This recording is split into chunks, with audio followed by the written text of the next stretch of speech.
วันที่12พฤษภาคม2025นี้องค์การจะตั้งสาวหนุ่มแม่หญิงกองพลที่2ได้นำเอาเครื่องบริโภคไปมอบให้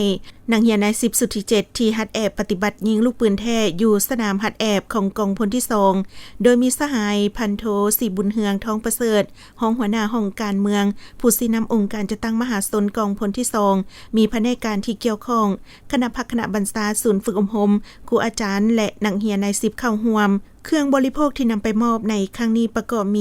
มีสำเร็จรูปปลากระป๋องเครื่องปรุงรสและอื่นๆรวมมูลค่าเกือบ5ล้านกีบทั้งนี้ก็เพื่อเป็นการประกอบส่วนสุขอยู่น้ำใจให้ไอ้น้องนักเรียนนาย10ที่พร้อมปฏิบัติการฮัดแอบยิงลูกปืนแท้อยู่ภาคสนามให้มีกำลังใจในการฝึกซ้อมพร้อมกันเฮ็ดสำเร็จหน้าที่ตามคาดหมายที่วางไว้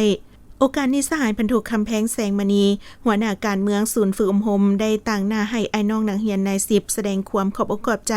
มายัง2องค์การจะตั้งสาวหนุ่มแม่หญิงที่เห็นได้ความสำคัญของไอ้น้องนักเรียนนาย10ที่พร้อมฮัดแอบในครั้งนี้พร้อมทั้งให้คำมั่นสัญญาว่าจะนำเอาเครื่องจำนวนดังกล่าวไปแจกจ่ายให้ไอ้น้องอย่างทั่วถึง